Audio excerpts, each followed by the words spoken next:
छत्तीसगढ़ के एक गांव में जानकी नाम की लड़की रहती थी।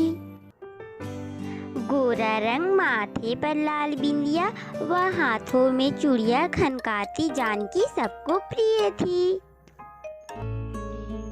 एक दिन उसके पिता के पास राम प्रसाद नामक व्यक्ति आया। वह उसी गांव में रहता था। उसने जानकी के पिता से कहा, ही महाशय, मैं राम प्रसाद हूँ। आप तो मेरे को जानते ही हैं। मैं आपकी लड़की से विवाह करना चाहता हूँ। राम प्रसाद के पास धन दौलत की कमी न थी। जानकी के पिता ने तुरंत हामी भर दी। कुछ दिन बाद दोनों की शादी हो गई। कुछ समय तो सुख पूर्वक बीता, किंतु धीरे धीरे राम प्रसाद के व्यवसाय में घाटा होने लगा।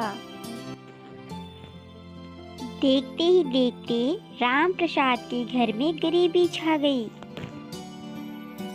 जानकी को भी रोजी रोटी की तलाश में घर से बाहर निकलना पड़ता था। इसी बीच उसने 5 बेटे को जन्म दिया।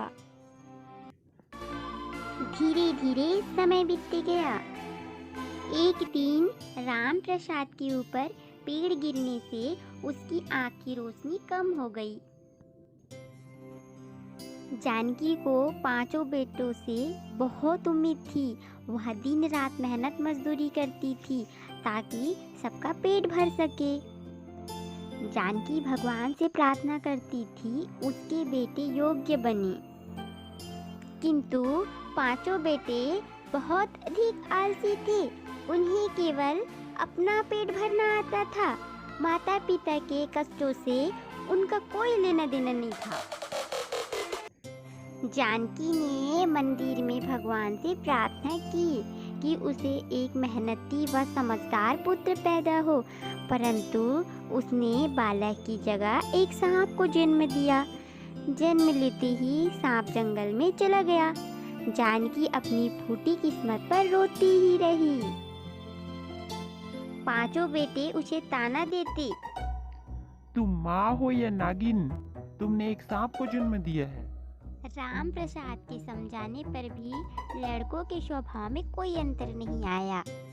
कोई कोई दिन ऐसा भी आता था जब घर में खाने को कुछ भी नहीं होता था।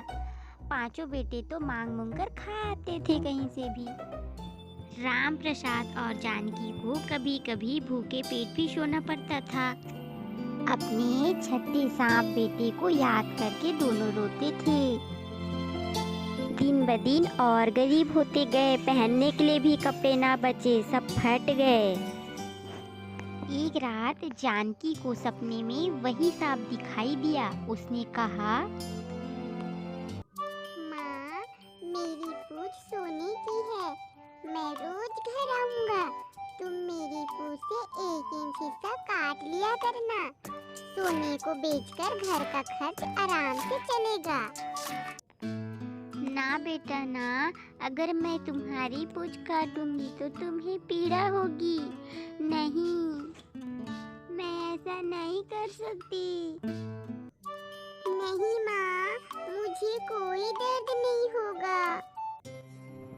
वही सपना जानकी को 7 रातों तक आता रहा। 8वें दिन सचमुच सांप आ पहुंचा। सांप बेटे ने आश्वासन दिया कि उसकी पूंछ को काटने से कुछ नहीं होगा। जानकी ने डरते डरते चाकू से उसकी पूंछ पर वार किया। सचमुच उसके हाथ में सोने का टुकड़ा आ गया। सांप की पूंछ पर कोई घाव भी नहीं हुआ। जानकी माँ ने सांप बेटे को कटोरा भरकर दूध दिया और सांप दूध पीकर चला गया। जानकी ने वह सोना बेचा और घर का जरूरी सामान ले आई। शाम को खाने में पीठा व लड्डू देखकर लड़के चौके पौके रह गए और जानकी ने उन्हें झूठ बोला कि उनके नाना ने उनको पैसा दिए थे, नहीं तो उनके 5 बेटे उसके सांप बेटे को परेशान करते। जानकी घर चलाती रही। उसका झूठ ज़्यादा दिन नहीं चल सका। बेटों ने जोर डाला और बोले,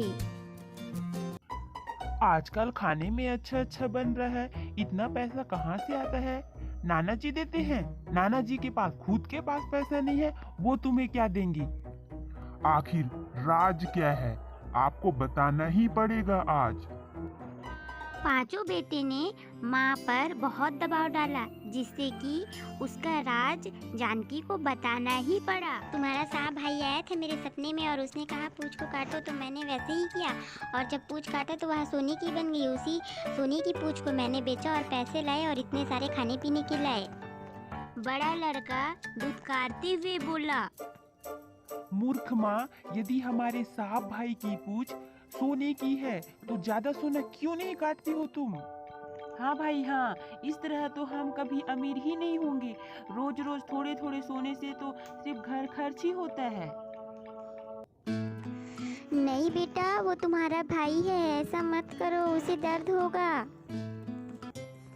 जानकी के इनकार करने पर उसके बेटों ने उसे मारा। बेटा ऐसा मत करो बेटा, वो तुम्हारी माँ है, ऐसा मत करो, भगवान के लिए ऐसा मत करो। मत मारो बेटा, मत मारो। पर उसके बेटों ने राम प्रसाद को भी खूब पीटा। जानकी रोते रोते मान गई कि वह अगली बार ज्यादा सोना काटेगी। अगले दिन सांप बेटे ने दरवाजे पर हमेशा की तरह आवाज लगाई। दरवाजा खोलो, मैं हूँ आया, तुम्हारे लिए सोना हूँ मैं लाया। क्या तुमने खाना खाया? भरपेट खाया?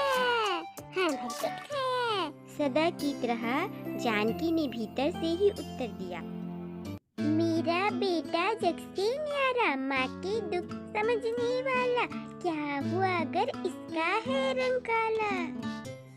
सांप भीतर आया। जानकी ने उसे एक कटोरा दूध पिलाया। बेटों की मार से उसका अंग अंग दुख रहा था।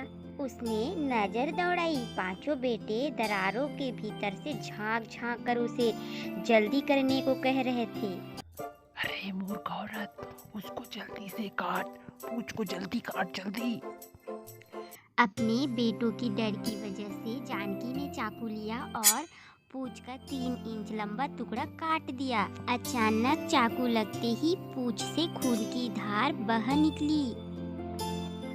सांप बेटा तड़पने लगा।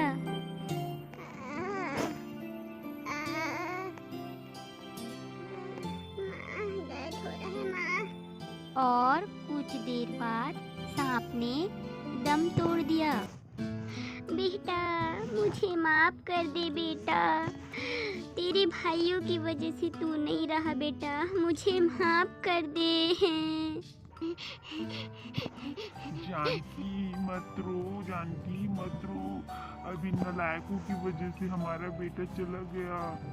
इन नालायकों के साथ हम नहीं रहेंगे, चलो कहीं और चलते हैं। जानकी बेटे की मौत का गम मनाती रही और बेटों को अपने लालच का फल मिल गया। ऐसे ही अच्छे अच्छे वीडियो देखने के लिए चैनल को सब्सक्राइब करें।